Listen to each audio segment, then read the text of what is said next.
நம்ம வீட்ல பொதுவா தேங்காய உரிச்சுட்டு அந்த மட்டைய வந்து அடுப்புல போட்டு எரிச்சுருவோம்.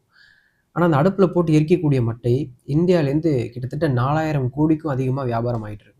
தேங்காய் மட்டைய நீங்க வந்து ப்ராசஸ் பண்ணுனீங்க அப்டின்னா, பொதுவா 2 விதமான பொருட்கள் நமக்கு கிடைக்கும். ஒண்ணு வந்து தேங்காய் மட்டை துகள்கள்னு சொல்லக்கூடிய கோகோ பீட். இன்னொன்னு வந்து தென்னை மட்டை நார் அப்படின்னு காயர் ஃபைபர் அப்படின்ற ஒரு ப்ராடக்ட் கிடைக்கும். அதே தென்னை மட்டைய வந்து நீங்க சின்ன சின்ன பீஸஸா கட் பண்ணீங்க அப்படின்னா, ஹஸ்க் சிப்ஸ் அப்படின்னு சொல்லக்கூடிய ஒரு பொருட்கள் நமக்கு கிடைக்கும். இந்த கோகோ பீட் அப்படின்ற பொருட்கள் வந்து பொதுவா இந்த மண் இல்லாத விவசாயம் அப்படின்னு சொல்லக்கூடிய வெளிநாடுகள்ல வந்து நர்சரீஸ், வெர்டிகல் கார்டன்ஸ், ஹைட்ரோபோனிக்ஸ் இது மாரி பல துறைகள்ல இந்த கோகோ பீட்ட வந்து சின்ன சின்ன கட்டிகளாக மாற்றி வந்து வியாபாரம் ஆயிட்டு இருக்கு. இதே வந்து காயர் ஃபைபர் அப்படின்னு சொல்லக்கூடிய அந்த தென்னை மட்டை நார் அது பொருள வந்து பொதுவா தென்னை நார்லருந்து செய்யக்கூடிய பூந்தொட்டிகள், கால் மிதியடிகள், மேட்ஸ், மேட்ரஸ்ன்னு சொல்லக்கூடிய அந்த மெத்தைகள்ல பயன்படுத்தக்கூடிய பொருட்களாகவும், இன்னும் கன்ஸ்ட்ரக்ஷன்ஸ்ல வந்து ஜியோ டெக்ஸ்டைல்ஸ் அப்படின்னு சொல்லக்கூடிய பொருட்களாகவும் நெறைய பலவிதமான வழிகள்ல வந்து காயர் ஃபைபர் வந்து ஏற்றுமதி ஆகிட்டு இருக்கு.